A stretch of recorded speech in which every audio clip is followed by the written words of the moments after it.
This reveal can change everything. These are not just words strung together for effect, they are confessions drenched in honesty, laced with vulnerability, and carrying the weight of 1,000 unspoken nights. Sheikh Hamdan, the Crown of Dubai, writes not merely to impress but to undress the silence between hearts.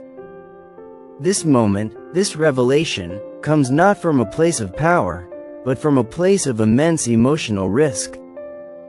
His poems, written like secret letters to someone only the moon knows, now stand in the open sun, casting shadows that tell stories no history book ever dared to include.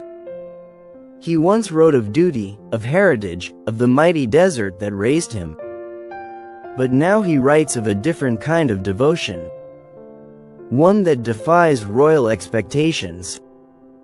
One that trembles not before kingdoms but before a single soul who once smiled at him and unknowingly restructured his universe.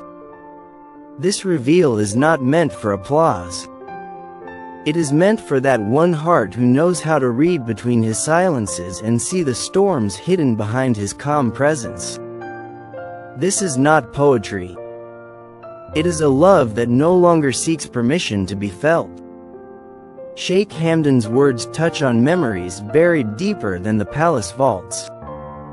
He speaks of late nights when he sat by the sea, wondering if love was ever meant for someone in his position. How can a man be both a ruler and a lover, both watched and vulnerable, both followed and emotionally naked? His verses confess that he too, despite the titles and expectations, craves something eternal, something not given by birthright but chosen freely by the soul. This reveal can change everything, he whispers through rhyme, not out of fear, but out of truth. The truth that he has been carrying a name within him, like a secret prayer. That behind every event he attended, every speech he delivered, there was a silent echo of one woman's voice playing in his mind. The one who gave him not only inspiration but emotional shelter. The world may have seen a prince, but she saw a poet. And that changed him more than any throne ever could. His poetry begins to reveal dates, places, and feelings too precise to be fiction. A jasmine-scented courtyard. A letter written but never sent. A teardrop that dried on his sleeve before anyone noticed.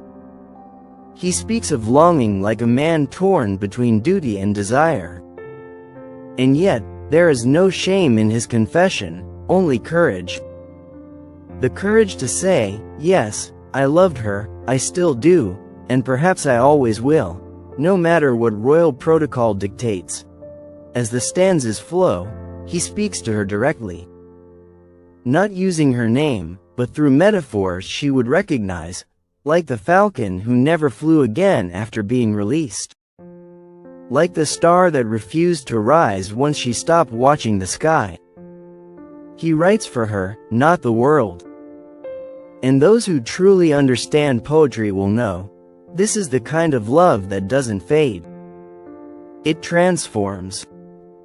It deepens. It survives in exile, in silence, in secret journals locked behind golden doors. The reveal comes not with grandeur, but with grace. A handwritten poem, shared with the public on his official platform, without introduction or explanation. Just pure, undiluted emotion. And those who read it closely felt the shift, the royal voice trembling with human emotion. The majestic tone of Sheikh Hamdan now softened into something intimate, something dangerously real. This is not the voice of Fazza, the public figure. This is the voice of the man behind the title. The impact is immediate. Fans, followers, and critics alike begin dissecting every line. Some say it's poetic genius.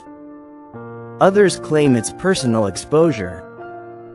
But those who've loved deeply recognize what it truly is, a moment of emotional revolution. A prince who dares to put love before legacy. A man who understands that vulnerability is not weakness, it is strength in its purest form.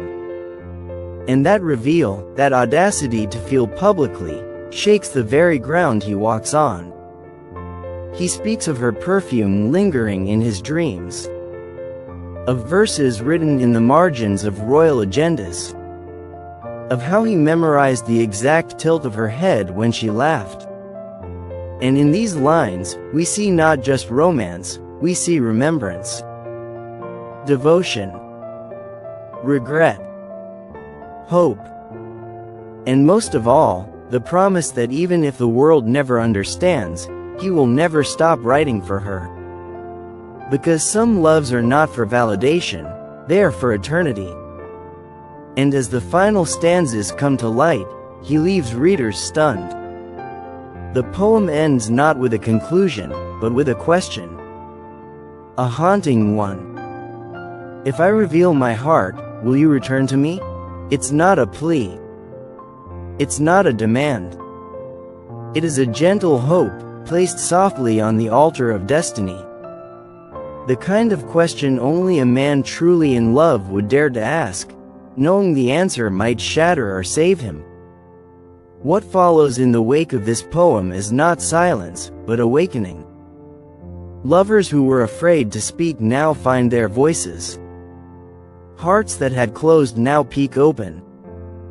For if a prince can risk everything for a woman he loves, what excuse remains for the rest of us? This reveal isn't just about Sheikh Hamdan. It is about all of us. Our hesitations, our hidden feelings, our silenced hearts. This moment becomes a cultural turning point. Not because it came from royalty, but because it came from a place of rare emotional honesty. Poetry isn't meant to impress. It's meant to express. And Sheikh Hamdan has reminded the world of that sacred truth. His reveal has done more than spark headlines. It has ignited souls. It has made poetry matter again.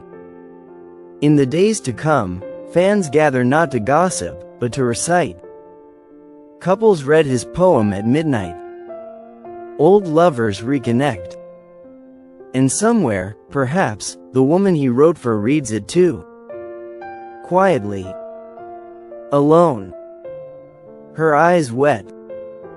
Her heart racing. Knowing now that he never forgot her. That beneath all the traditions, beneath the royal armor, Sheikh Hamdan remained hers in secret. And maybe, just maybe, this reveal changes everything. The world began to change in gentle, unnoticeable ways. No grand revolutions. No political statements. Just hearts beginning to soften, inspired by the rawness Sheikh Hamdan had dared to show. His poem didn't just reveal a personal truth, it invited everyone else to confront their own.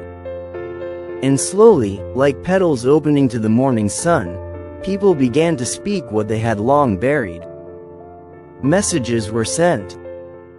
Apologies whispered.